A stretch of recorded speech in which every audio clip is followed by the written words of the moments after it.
Good evening, everyone. Thank you for making it to the evening workshop here for the Eastside Parkway Community Workshop on Goals and Objectives. And so without further ado, I'll go ahead and start the presentation, and then we will take in your comments. I also just wanted to note there was a frequently asked questions on Eastside Parkway at the staff table. So if questions do come up tonight, we do want to address your questions. Tonight we want to allow time for people to give us feedback on goals and objectives, so we won't be answering questions. But if you see a question on the frequently asked questions that you don't see a question asked that you want to ask, please let us know that as well. We want to be able to address questions. So I'm starting off on the presentation here. You'll receive, in addition to myself, my colleague Andrew Hunter from Whitson Engineers, and Erin Harmon from Denise Duffy & Associates will also be presenting information tonight.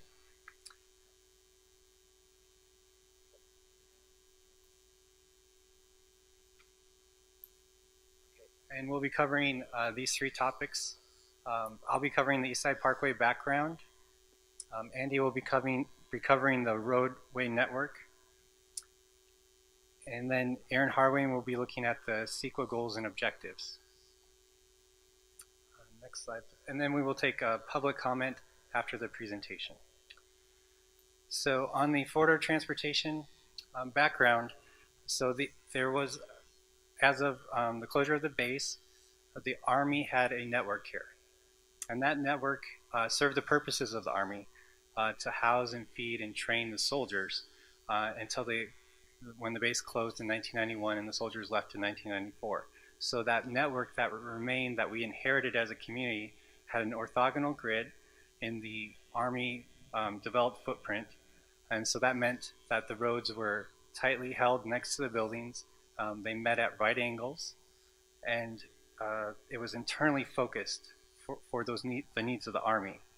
It was the other roads outside the urbanized area led to the training areas. So the Army had a specific purpose for the roads on Fort Ord, and it had external access barriers that did not connect to the regional corridors.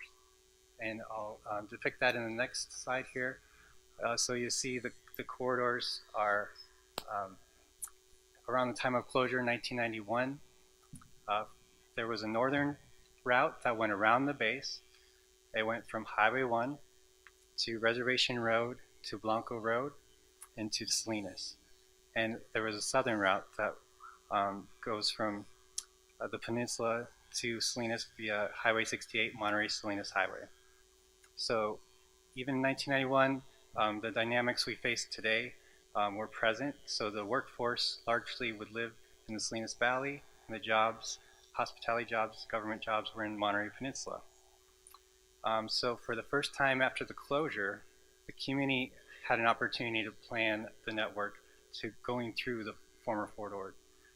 Instead of having the checkpoints through how the Army had set up the system that controlled the access through the base, we can now plan routes that could traverse the base instead of going around it. So what did the community do? The community responded with a base reuse plan. So FORA was created. It was charged to prepare a base reuse plan. The FORA board adopted a base reuse plan after a public process in 1997, and it identified Eastside Road as a facility within the on-site portion of the Fort Ord Transportation Network. And to mitigate the base reuse plan, which would grow to the same population that the Army had on the base at the time of closure, 37,000 people approximately, the roadway network was a mitigation for the base reuse plan. And the base reuse plan established a fair share financing program, and that financing program stated that FORA shall fund its fair share of on-site, off-site, and regional roadway and transit capital improvements, and that would be based on the TAMC regional transportation model. So periodically, FORA is required to, under the base reuse plan, to work with TAMC to update the traffic studies, planning studies for accommodating traffic within former Fort Ord. And another base reuse plan program is about preparing annual capital improvement program, the annual capital improvement program. So section 3.11, 3.11.5.6 says, within the base reuse plan says, FORA CIP is the principal mechanism for ensuring adequate service levels within resource constraints. So the base reuse plan goes further to say that FORA shall annually update the CIP to reflect the proposed capital projects.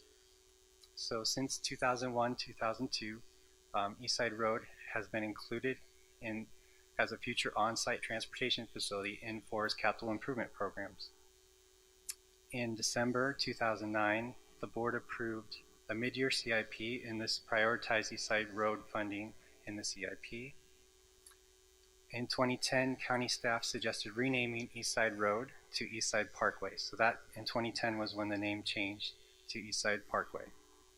And the board has maintained Eastside Parkway funding, prioritization, in its subsequent CIPs to present. So as I mentioned a little earlier, FORA was charged with working with TAMC to monitor the transportation needs and planning for those transportation needs in the future. So FORA has worked with TAMC in preparing 3 transportation studies, traffic studies. And the first of these was in 1997. It was called the Fort Ord Transportation Study. And just to note, all of these studies are available on the FORA website. And when you go to the FORA main page, there will be recent announcements. You can click on Eastside Parkway, and this information is available on that page. So the study itself was prepared by TAMC in coordination with FORA. It identified Eastside Road as an on-site transportation facility, described it as a 2-lane arterial from Giggling Road to Imjin Road. And the study modeled that this road would accommodate 12,100 average daily trips, ADT, and established a FORA's fair share at 72% of the total construction cost. So that modeling effort looked at from development reuse on former Fort Ord, what was FORA's share of completing that roadway segment from Giggling Road to Imjin Road. And the model determined it was 72% of FORA has a 72% responsibility based on the base reuse plan. 28% of the responsibility would come from other regional fees. So looking at the next study, the 2005 FORA Free Reallocation Study, this is another study prepared by TAMC in coordination with FORA. And in that study, it looked at a concern from CSUMB regarding circulation within their campus. The concern was that the Eastside Road, as described earlier, would impact the circulation. So they identified a new plan line for Eastside Road as an on-site facility from Eucalyptus and Giggling Roads to Schoonover Drive. And this study modeled Eastside Road to accommodate 12,475 average daily trips and established it FORA's fair share at 100% of the total construction cost.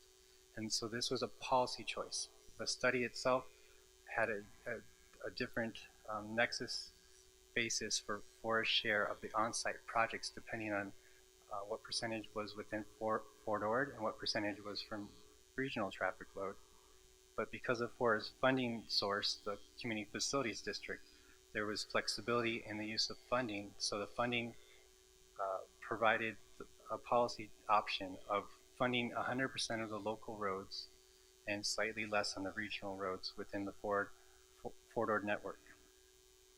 The 2005 study also noted that there was an elimination of Highway 68 bypass in the FORA CIP, and instead it found that the improvements to General Jim Moore Boulevard and Eastside Road would carry that traffic instead of the Highway 68 bypass. Finally, the third study was conducted this year, 2017, prepared by TAMC in coordination with FORA. It looked at the same network as the 2005 study, with the exception of Del Monte Extension was an added improvement, and then Highway 1 definition was expanded to include transit facilities and off and on-ramp improvements around Fremont Boulevard and Seaside. This study modeled Eastside Parkway to accommodate 18,586 average daily trips, and established FORA's fair share at 100% of the construction cost. That same policy decision made in 2005 was made in 2017 to fully fund the on-site projects first. And I'll turn over to my colleague, Andy Hunter, who will tell you more about the FORA network.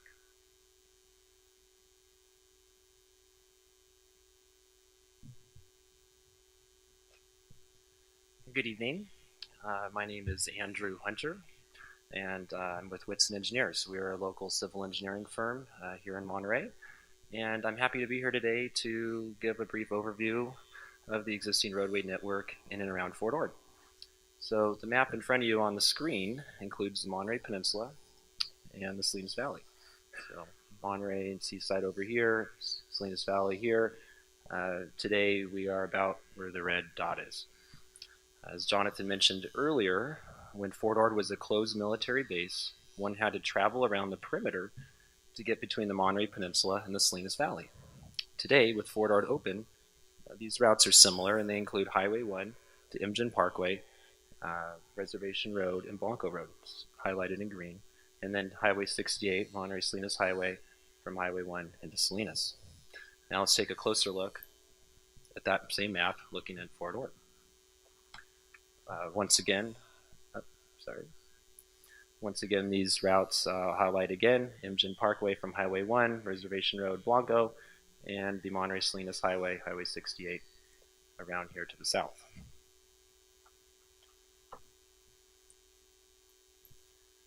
So this map includes raw average daily traffic volumes based on the latest AMBAG regional traffic model for their base model condition, which was 2010.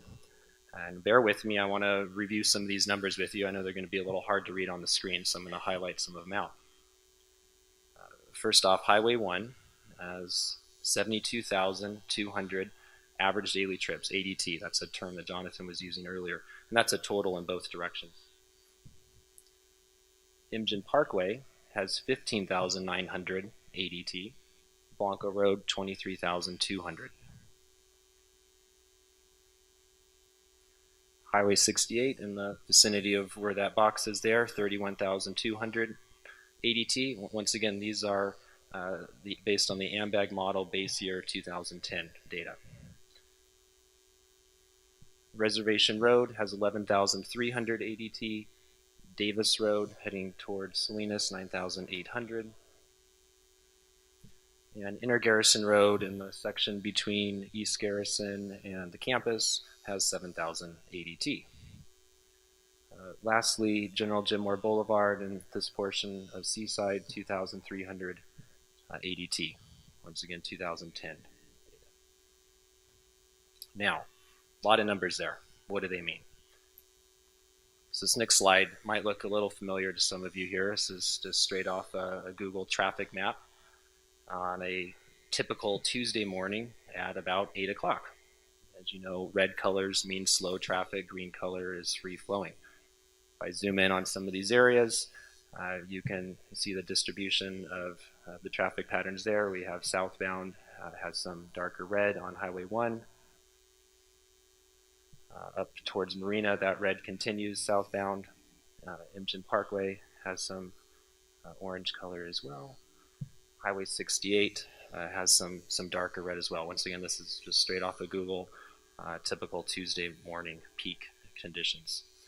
So we've all experienced traffic congestion around the peninsulas. These maps are just a simple way of representing these peak conditions. So let's look at the PM traffic. Same map, and I'll just zoom in on each portion again. We have the Seaside, Sand City, Delray Oaks area. Once again, this is in the afternoon, around 5 o'clock time frame. See the red there on Highway 68 and eastbound, and red on Highway 1 northbound. If I move up to Marina, Highway 1 is free flowing, but Imgen Parkway now has some red color showing. And over Highway 68 heading eastbound, some red.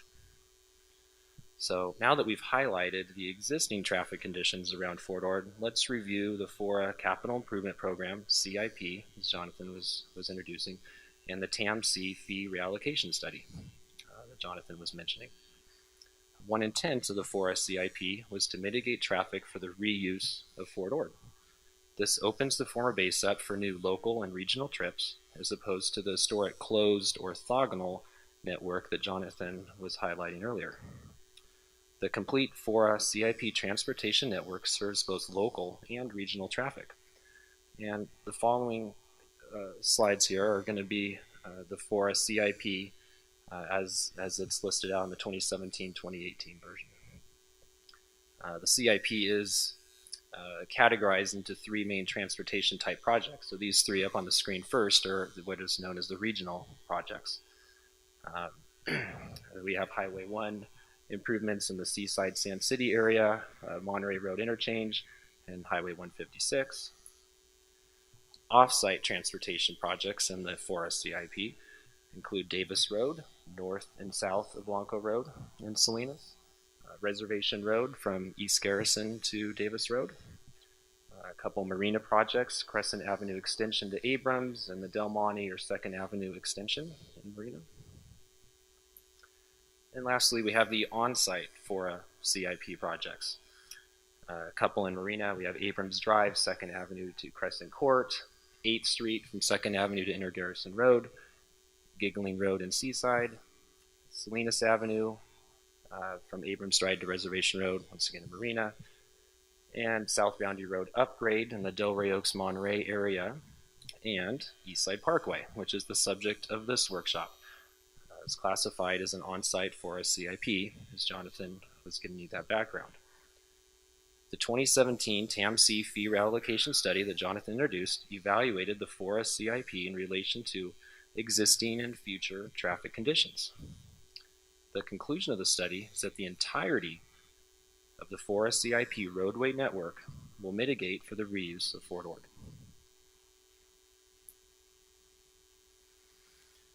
So previously we highlighted that the current routes to and from the Monterey Peninsula and the Salinas Valley are Highway 1, Imogene Parkway, to Reservation Road to Blanco, as I show by the green arrow, and then Highway 1 to 68 by the second green arrow. So Eastside Parkway is intended to be the third corridor to convey traffic through and within Fort Ord towards Davis Road. Davis Road and Reservation Road leading up to it are planned to be 4-lane roadways in the future. There's the third corridor on the map. Then the map now on the screen, it's going to be hard to read these numbers, so let me try and summarize them for you. Those are raw AMBAG traffic model data for the estimated changes in the average daily traffic, ADT, in the year 2035. So as I roll through these numbers, these are taking what the base year model was and how that traffic would change, what's an anticipated change by the year 2035. It is based on what is known as the resource-constrained reuse of Fort Ord and includes other changes pertaining to the implementation of local general plans. It's important to note that these estimated values include the completion of the entirety of the FORA CIP transportation projects, including Eastside Parkway. Now, the exact alignment of Eastside Parkway will be determined through the CEQA process, but wherever the alignment ends up, the results of the 2017 TAMC fee reallocation study included about 18,600 ADT at a level of service D for the year 2035 for Eastside Parkway. And with Eastside Parkway and the other CIP improvements, Inner Garrison Road leading into CSUMB from East Garrison would actually see a reduction from the 2010 values of 7,000 will be reduced down 2,200. And with the build out of the CIP in 2035, Reservation Road would see additional traffic of 23,600. Those are added trips on top of the previous 11,300. Davis Road would also be about that as well. It previously was at 9,800. And once again, both of those roadways were planned to be 4 lanes, as noted in the CIP. Blanco Road would have about 4,200 additional trips from the existing 23,200. And Highway 68 heading into Salinas should only have about 700 new trips. So the results of the 2017 fee reallocation study for a no-build scenario shows that by 2035, if FORA did not build any of the FORA CIP projects, transportation projects, 7 of the existing roadways in the current FORA project list would operate at deficient levels, what is known as a LOS, level of service, of E or F. The 2017 fee reallocation study concluded that the transportation network in the FORA CIP would provide sufficient roadway improvements for the approved reuse of Fort Ord. And the purpose of today's workshop is to discuss one of the planned FORA CIP projects, Eastside Parkway. We are starting the CEQA process for the new roadway, and Erin Harmon from DD&A Next here will describe this process in more detail and the input we're looking to receive today. Thanks.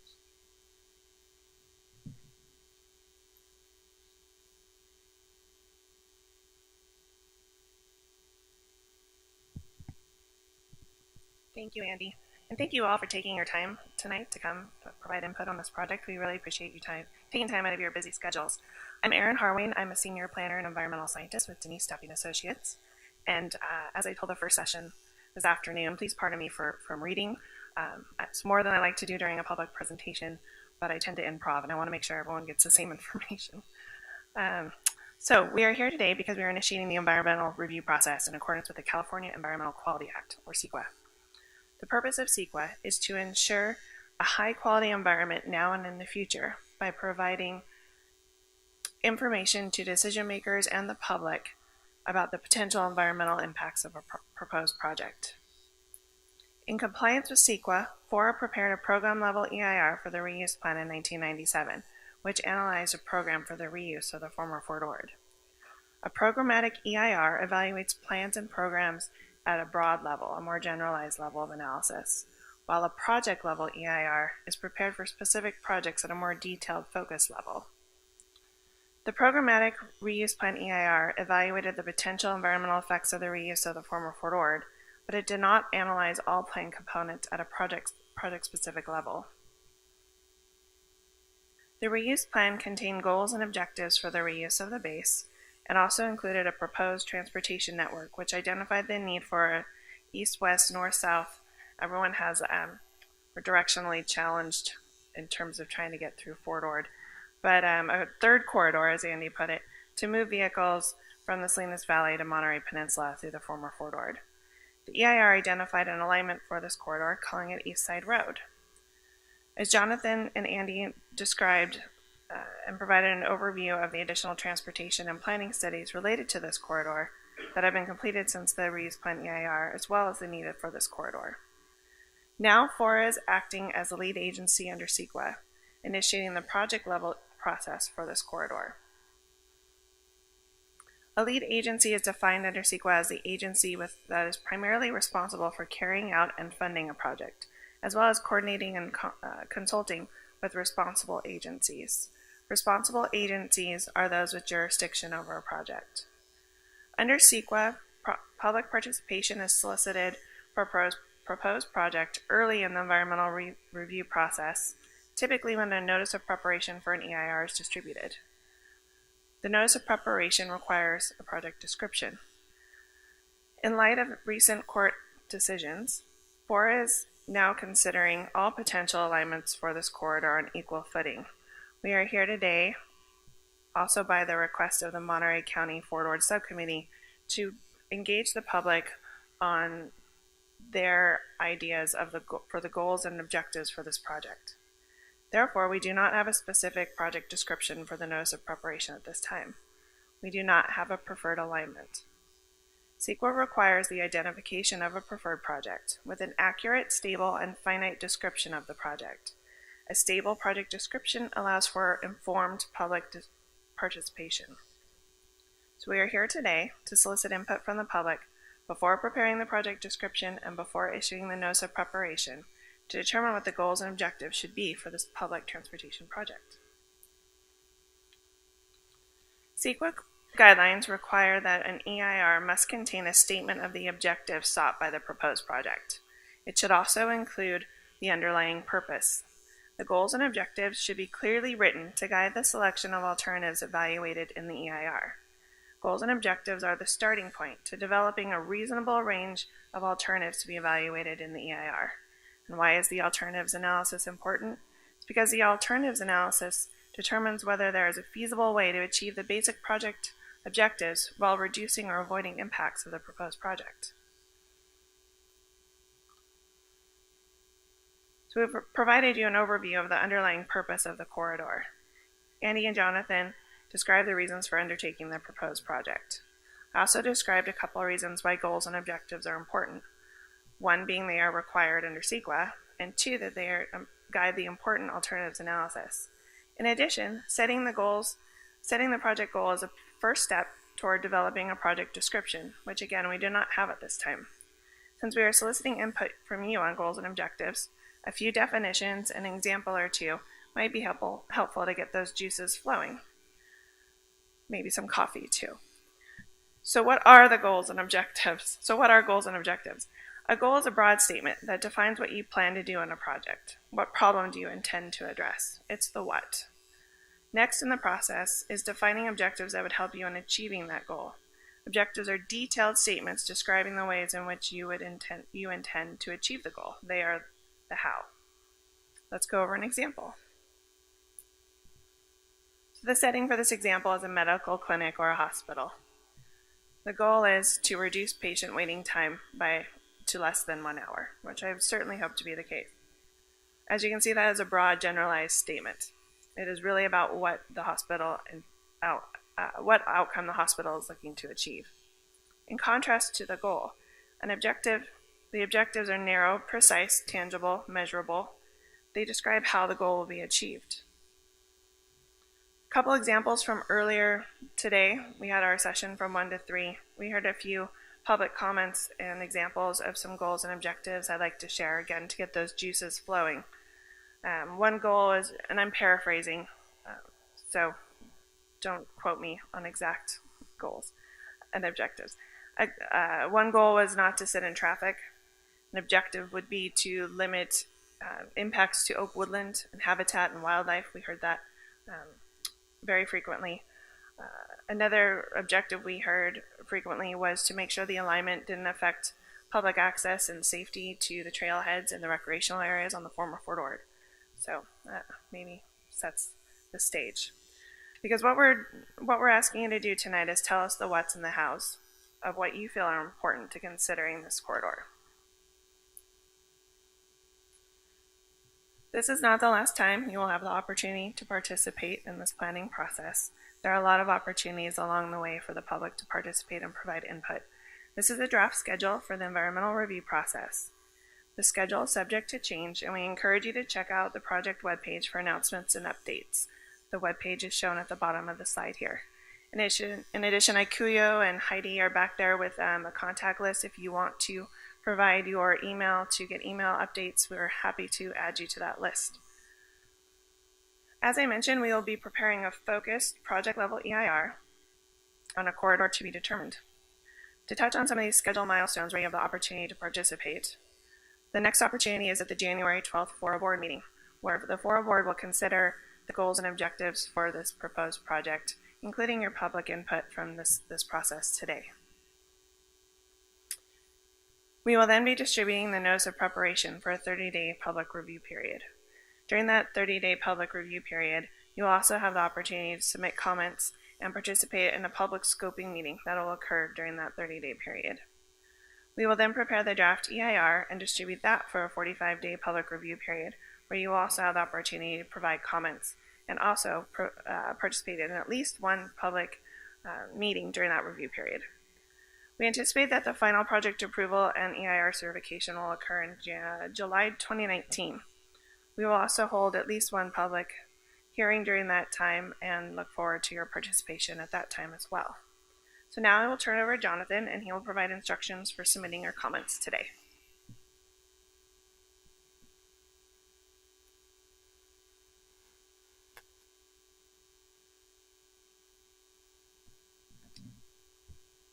Members of the public, thank you for being here tonight. Want to just give you some directions on submitting your public comments. So at the staff table, I'll again ask Cleo and Heidi to raise your hands. There are comment sheets for the goals and objectives. We ask that you would fill out the comment sheet and hand it to either Cleo or Heidi, and we will scan all the comment sheets collected and have that as an attachment to the FORA board report as we'll have a board report for the January 12th FORA board meeting, and we will provide that to the board so they can see all the public's comments on the goals and objectives for Eastside Parkway. Another method is to send an email. So please send an email to planning@fora.org, and please include in that in the subject line Eastside Parkway. That'll be another way that we can print your comment, include it with the comments on the goals and objectives for Eastside Parkway. A third method is mail. So we have our FORA address here, 920 2nd Avenue, Suite A in Marina. And then fourth venue here is comments tonight. So your comments, we will have a public microphone over here. We'll ask each person to fill out a speaker card, and we've collected a few already, so please, if you wish to speak tonight, fill out a speaker card, hand it to Peter Said over here, and we will call you in the order received for the speaker cards. We're also being filmed tonight for the FORA YouTube channel, and so that will be available to board members and to the public, and then we will summarize the oral comments received tonight and provide that with the board report for the January 12th FORA board meeting. If you're unable to submit a comment today, it's not too late. We're going to set a deadline for December 22nd to either send us your comments by email or by mail. So just wanted to provide you the summary of how we'll be collecting comments tonight. If you have questions, please come and see us after the workshop. So staff will be here to address questions. If you look at the FAQ and there is a question you have that is not answered or asked on the FAQ, please make that note to us and we will address your questions. So I will call the first three speakers and ask you to come to the public microphone here. And so the first speaker is Lisa Berkeley. The next two speakers are Bill Waggle and Rich Schaefer.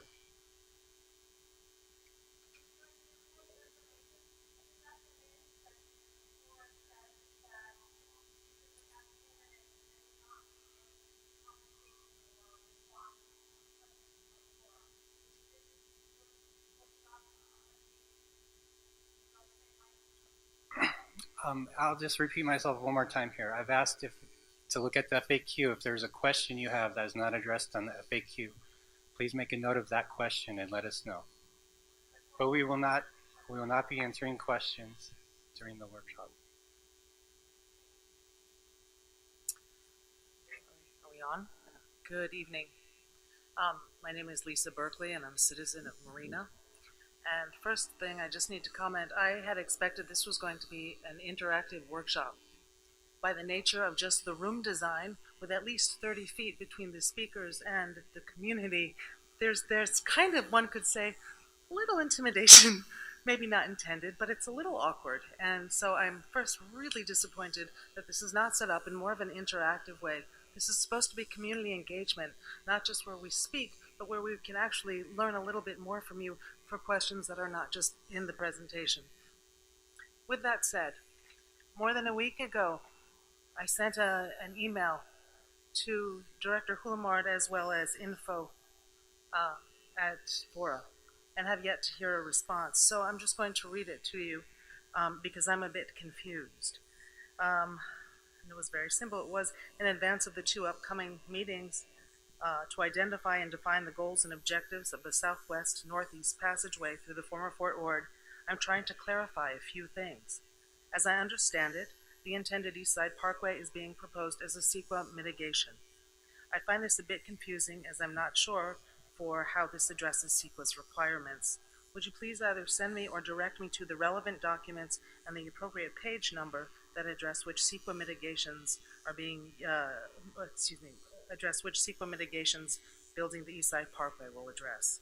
Thank you for in advance. And I really look forward to hearing the specific details of the mitigations. Thank you. Thank you.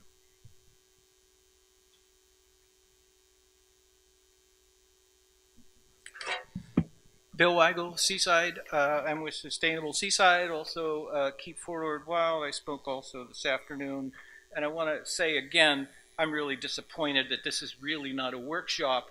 And from everything I'm seeing here, I don't see where you're really going to be interacting with the public. But I'm going to share a little more of that in just a minute.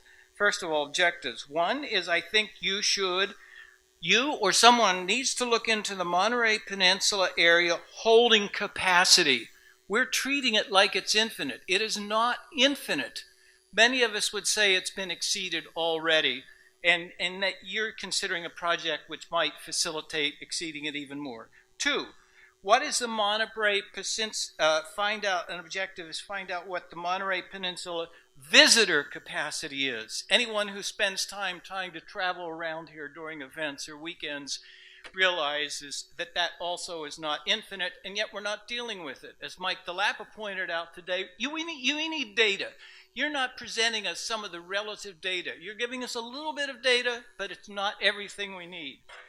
I would say another objective is to consider other ways to spread out and limit the traffic and its effects, other than just simply looking at a few ADT figures to try and convince us. I mean, there are other possibilities. We could spread out the work days.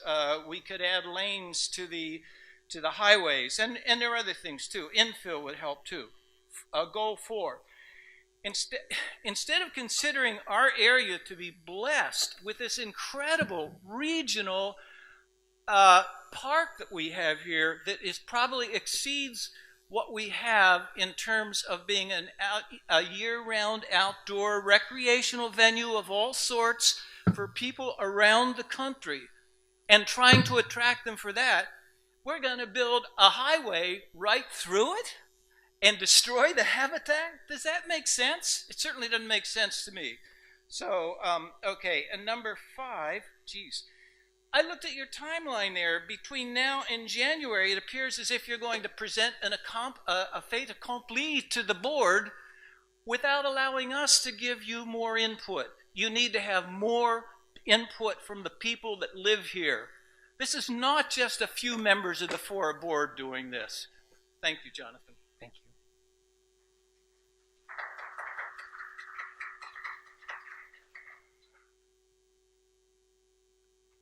Well, like everybody else, I'm kind of confused at what I'm doing here tonight.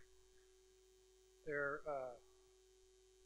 seems to be a comment period time, but there doesn't seem to be a question and answer time, which I think would help make this a more complete workshop. So now I'm stuck with thinking about comments, and some of them I probably can't say. The ones I'd like to comment on are the previous attempts at making any kind of roadway in Fort Ord, namely General Jim Moore, and I guess it's eucalyptus. That's off of General Jim Moore. That's basically a sidewalk for squirrels. Are complete failures. And I don't understand how you are thinking those are going to help move traffic later on. There's no connection. You know, what are you going to do? Go down to Canyon Del Rey and dump all these people? That doesn't seem to make sense. And then you got General Jim Moore going straight in and dead ending in the middle of the campus. Now, that was real brilliant. So I'm hoping that we can get a better venue where we can ask who's responsible for all of these mess ups to begin with, so that we can start getting a better coordination and dialogue to make something work, because everything so far is not moving traffic at all. So good luck. Thank you for your comments. I'll call up 3 more speakers. First is Dan Fernandez, then Gary Curcio, and Gary Krieger.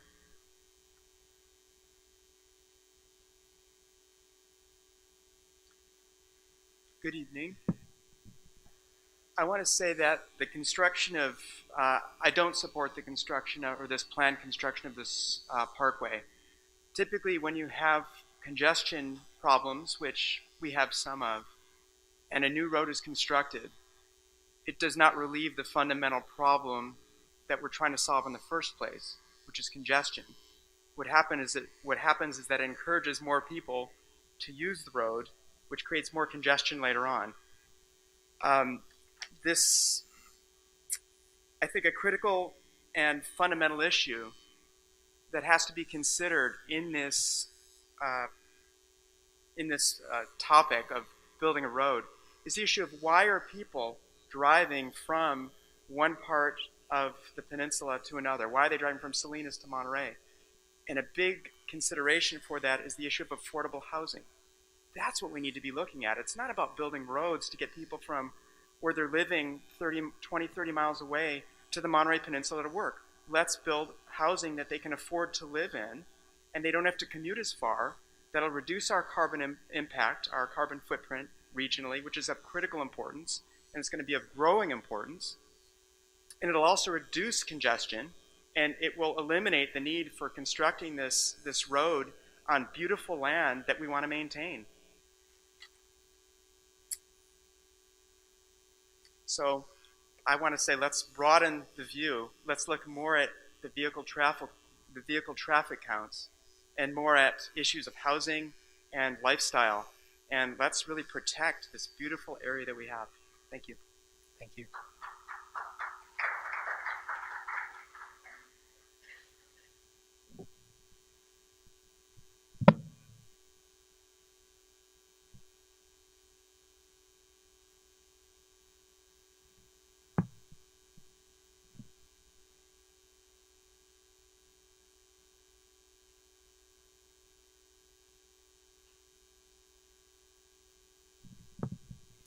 Good evening. My name is Gary Curcio, and I'm the Director of Government Affairs for the Monterey County Hospitality Association. This is certainly a very emotional issue, and it's certainly understandable why it is to the local folks, especially those in the Fort Ord area. But when we're talking about goals, one thing that I would like to try to clarify a bit. When we're talking about the congestion on Highway 68 in the commuter times and the same situation on Highway 1, it has absolutely nothing to do with tourists or special events. It's us. It's the 25,000 hospitality workers that fill all of the jobs on the Monterey Peninsula that are trying to get to work. This has nothing to do with special events, nothing to do with bringing more tourism into the area.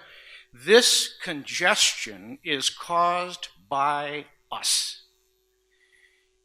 Is it enough to say, well, let's just build additional housing? Absolutely. No one feels more strongly about workforce housing than the hospitality industry does.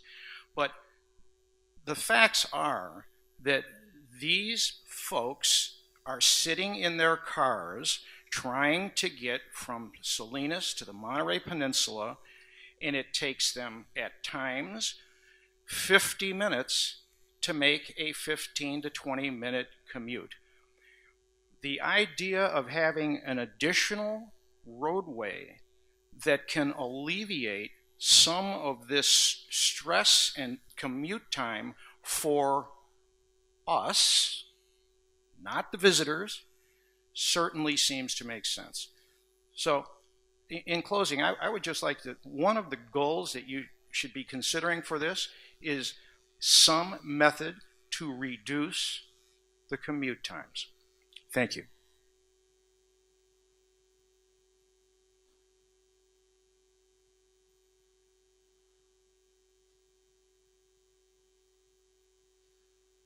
Good evening, Gary Krieger. I submitted actually a question which we don't get answered, I understand now, but I was just curious if somewhere if we could address, I'm just wondering what happens if FORA sunsets as it's planned to right now. I know there's things happening, maybe to extend it, joint power kind of things, or different scenarios, but if they're the lead agency, what happens if they go away in a year and a half? So I was curious about that. And the second thing it's been sort of addressed is, without exactly understanding where all this is going, it looks like a lot of stuff is going to be hitting Gilmore, and as a Delray Oaks resident, I'd be really curious to know in detail what's going to happen, because if you're ever around South Boundary Road and Gilmore or 218, I'm not sure what happens if you're feeding more people down Gilmore. So I'm curious how all that gets handled, because it hasn't really been addressed. So definitely next time we start to get together, we need to be hearing more about that, because that's if you live in that area, you know it's a mess around there in the morning and again in the afternoon. Thank you. Thank you. I'm going to call a couple more speakers, Chris Mack and Steve Eklund. And there was a comment here, but there's no name. So when it gets to that point, I could read that unless the person comes up and identifies. Thank you.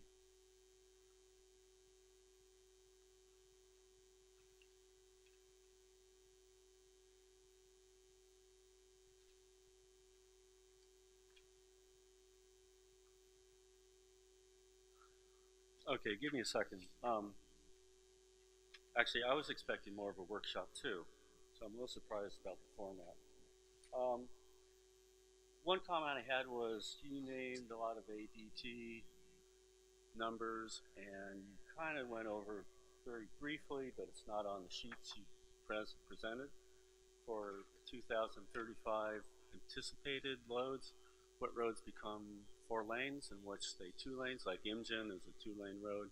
And then what's the maximum ADT for a 4-lane road? And maybe there's roundabouts there and the traffic signals go away. And you know, you're making assumptions today and asking us to make comments on not very much information. And it was very kind of chaotic what you put it through, especially your example at the end about the hospital. Didn't know where that came out of.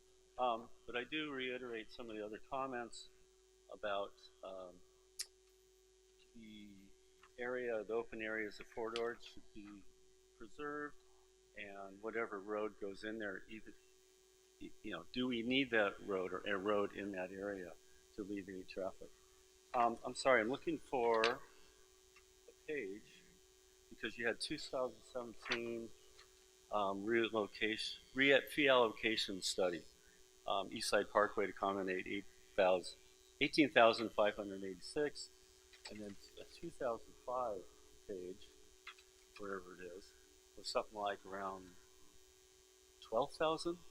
So you're giving us numbers from vastly different eras of time.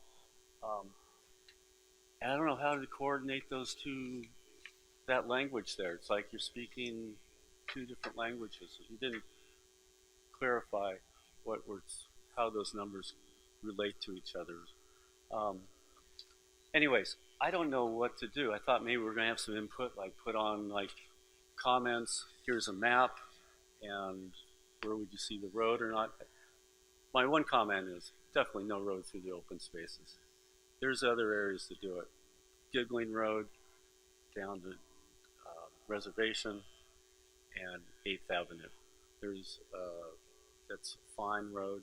I don't know what's going to happen with Inner Garrison Road. You didn't mention anything. I know. I got the time. The presentation was so poor. I'm trying to figure out what to say, like someone else said. And plus, what are those people all doing back there? Your format, it's really disappointing, you guys. After 20 years of FORA, this is what we get. This is professionalism we get out of FORA. And are you guys telling the board all the truth? I see you over there with the Could you please summarize your comments? what's that? Please summarize your comments. We'll let the next speaker come My up here. summarize is it's hard to, like someone said, it's really hard to come up with comments because there's no discussion here. Workshop is discussion. Should have just announced this as kind of a FORA board meeting with public comments. So false advertising on your guys' part, really bad. I'm super disappointed. I'm actually pretty pissed off about it. So do a better job next time. Let the public know what you're going to do. Okay? Thank you. Thank you for your comments. Steve Eklund's next. Thank you.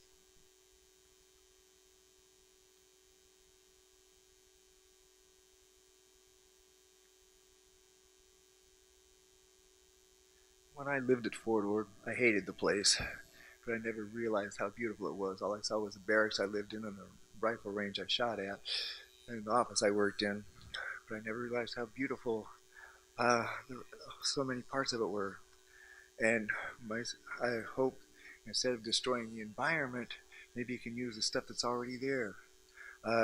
Tear down the barracks if we need some buildings. There's streets that are already there. They're going to need some work. But rather than destroy the environment, fix what's there. It's just an absolutely beautiful place. So let's keep it that way. They're just please use the infrastructure that's already there and don't destroy it. Save our wonderful environment. We have some of the cleanest air in the country around here, and some of the stuff that people want to do, just tear down all this stuff, just put in more stuff. No, let's keep it. It's a beautiful place. Even I never realized how beautiful Fort Ord was until I took some tours of places that away from where I used to live and work. Please save our environment. Thank you. Thank you for your comments. The next speaker card, there wasn't a name on this, but if anyone wants to claim it, I will just read the subject here. Wildlife Corridor ? How does FORA plan to mitigate the intrusion of East Side Parkway to the natural animal migration? Thank you. Thank you. Yonder. I know I feel like this is that's the wildlife corridor out there. Was that something you approached? Because I didn't get the beginning of the presentation. Is that in your presentation? Talking about you have studies on traffic, but have you mentioned wildlife and how the East Side Parkway would affect that? Did I miss that in the beginning? Are we allowed to get a comment, yes or no, back from you? If you came in and missed the presentation, I apologize. The presentation is available on the website, and we have hard copies at the staff table. Okay, so they'll just say, okay, I didn't miss the animal wildlife show because there wasn't one. Please, okay. Please keep your comments focused on the goals and objectives, the how and the what and the how. Well, okay.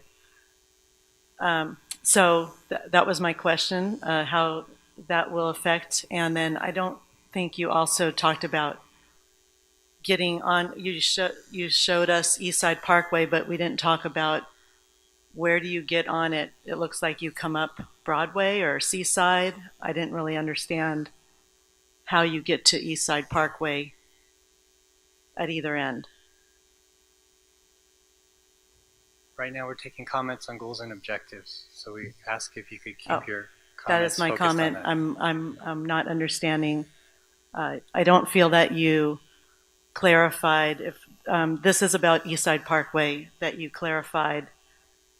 Entering Eastside Parkway, exiting, and how that would also affect the animal life corridor, wildlife corridor, and probably recreation and the people that you are there out in the, if they're going to be using the monument, then how that would be affecting recreation as well. Thank you. Okay, I'll call up 3 more speakers. Fred Watson, Jan Schreiner, and Bonnie Fernandez.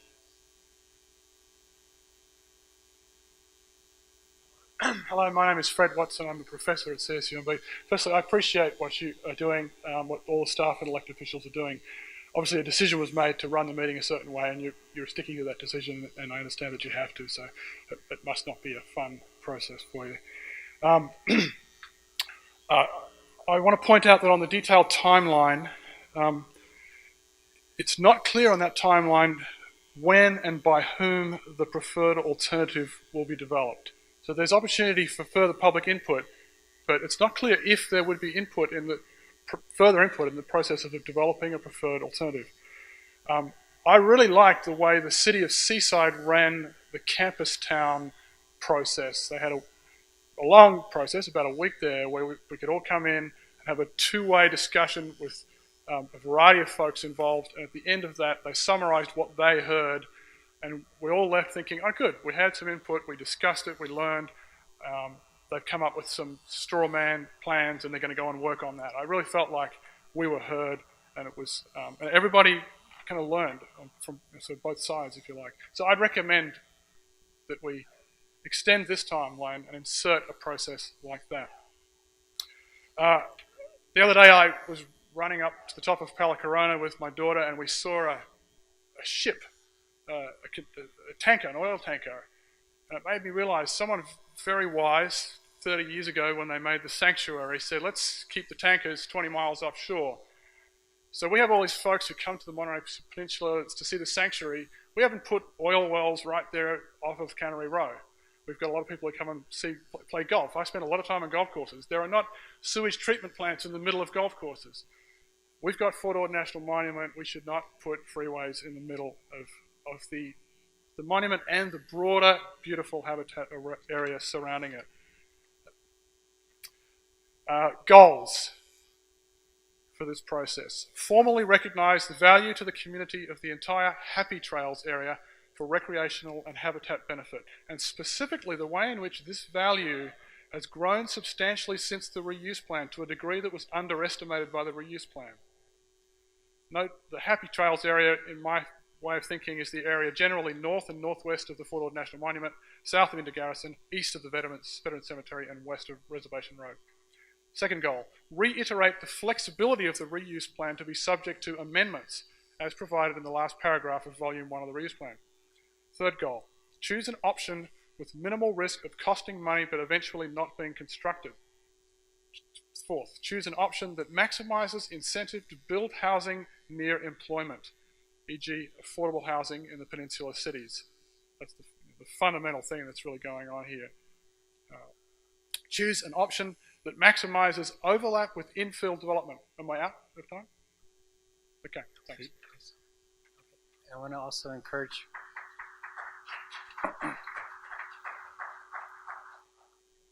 folks to take advantage of the tables here to write on your comments on the goals and objectives.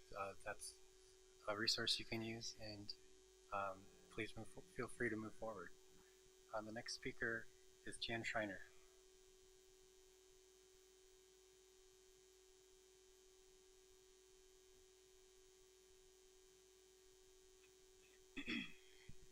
Hi, good evening. My name is Jan Schreiner. I do sit on the board with the Marina Coast Water District, but I'm speaking tonight as a resident of Marina. And I just wanted to let you know, I heard you say a few times this information can be found on the FORA website. 2 of us looked this afternoon. We were trying to find, where they're supposed to send comments. We're trying to find something about the meeting. We could not find it. So we might want to try putting it like on the home page at FORA.org. Some of the emails might end up accidentally going to either board@FORA.org or info@FORA.org, because those are the inboxes we could find. So you might ask staff if you could check it and maybe forward it to this planning email that we did not find.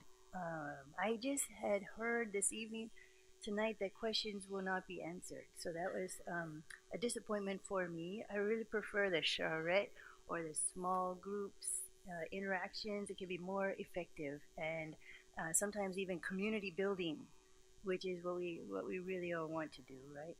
And I honestly do not see a need for the East Side Parkway and its design or layout. I agree with the previous speaker about the housing, the lifestyle, and looking at everything with a broader view.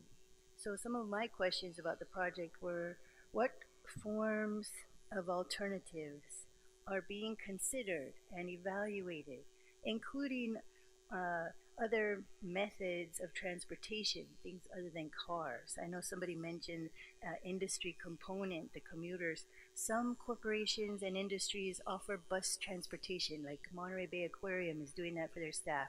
I know in other towns, Google has a bus. Maybe hospitality can join together and bring some people in via bus and relieve some congestion. I don't see it being a FORA project, but I hope that those kinds of alternatives are being considered. What other circulation improvements are being considered, such as I see on the list the 2nd Avenue completion? I think it would be important to unite Marina Center and the Southern Marina Dunes area before trying to create this rather large parkway. How can this parkway be deferred to the time when FORA has completed more like 50 to 75% of the residential build out? I heard in a meeting on Monday that recently things have been picking up to as much as 2% to 5% per year, but at that rate we're looking at 20 years to even reach 40% perhaps. So I think this is a little early is what I'm saying. So I would love to see more smaller projects finished, or buses considered, light rail even come back into the picture rather than this large parkway. Thank you. Thank you.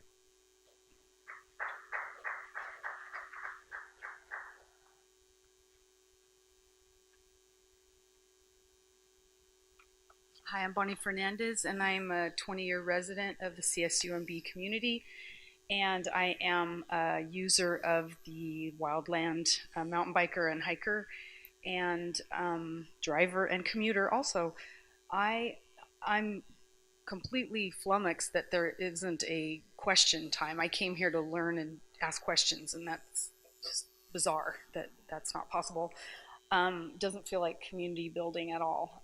I wanted to know where I can find a map of the proposed East Side Parkway. I heard you say a couple different exit points, Inner Garrison or Imjin, and I want to be able to look at that and have a visual representation, and maybe I missed that, but now I can't even get that question answered, which seems kind of ridiculous because it's sort of basic. So does this proposed road open up our community in the future for more major developments like that we just overcame, like the horse track? I'm concerned about that. In terms of goals, I'd like you to choose an option that maximizes overlap with infill development. Choose an option that maximizes reuse of existing roads that are currently already open, widening them. Minimizes visibility of traffic from our recreational and habitat areas, minimizes the sound of traffic as perceived from those recreational habitat areas, minimizes additional bisection of our recreational areas. In other words, don't cut through it. Choose an option that maximizes the width of, like someone else mentioned, Imjin, that's already there, the undeveloped buffers around the roads that are already there, and make more incentives for people to choose active transportation and mass transit. Let's develop more mass transit. And I think that's it. Thank you. Thank you for your comments. The next speaker we have is Phaedra Jessen. And just a note, if you haven't filled out a speaker card and you wish to speak, please fill out a card and hand it to Peter Said over here.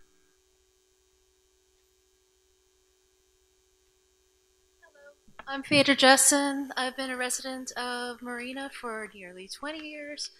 So this project, I believe everybody's been making some really good points on their concerns about the road, the highway, whatever it's called, East Side Highway, East High Road. I totally agree. We need to expand the roads we have. Let's look into different ways of subsidizing mass transit, light rail. My kids in Marina, we have middle school kids that bike there and they get there safely, and they go through the Happy Trails area. They cross over the Fort Ord, and it's a big playground for them, and they don't have to worry about navigating traffic or getting hit or accidents, or it's a great place for them to play, and we're going to lose a lot when we have a highway cutting right through that. And that's all I have to say. Thank you.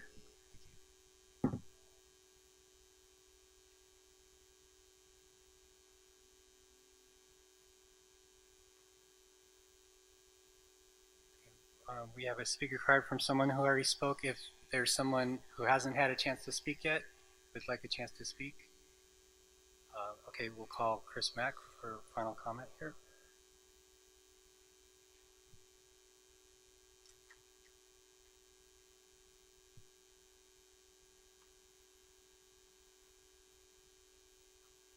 Okay, thank you for the opportunity to speak again. It's not like a regular board meeting. So a couple of things I heard, which is really important, and I thought about the person who's speaking about the hospitality industry. He said Salinas, people going from Salinas to Monterey Peninsula. We have two concentrated population centers.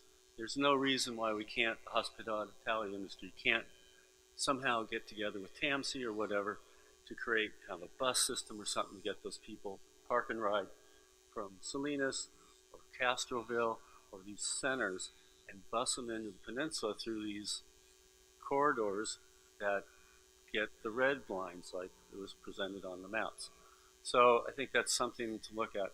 Another thing was that you didn't define why we need the East Side Parkway in your presentation. I got no sense of urgency on needing this road. Again, I didn't know where it was going to be. Just kind of threw it out there like East Side Parkway, like we're supposed to know what that means and where it goes. But there are alternatives. One, you're, like I said, mass transit, and someone else mentioned that, is something that will happen in the future.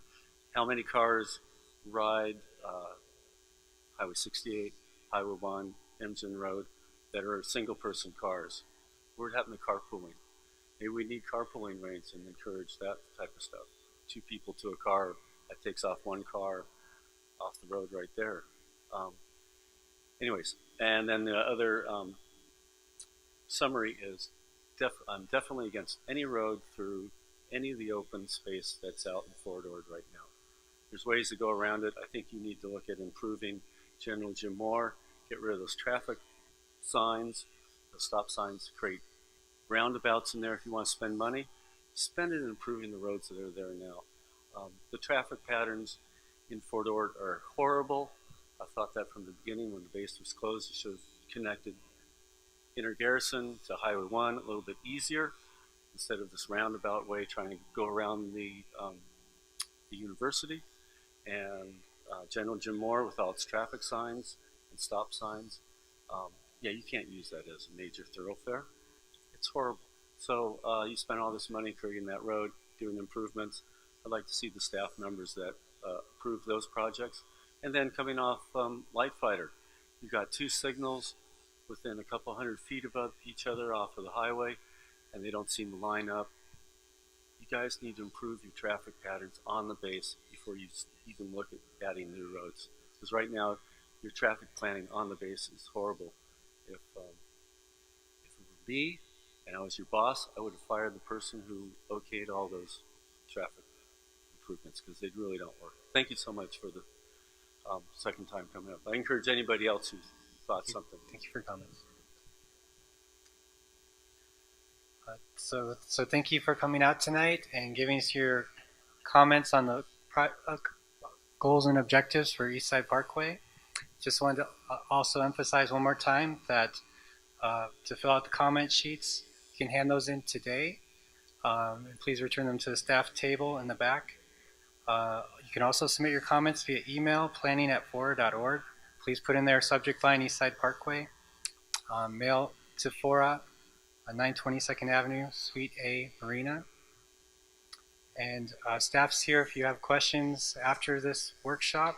And if you have questions that are in addition to the frequently asked questions, please let us know that. Thank you.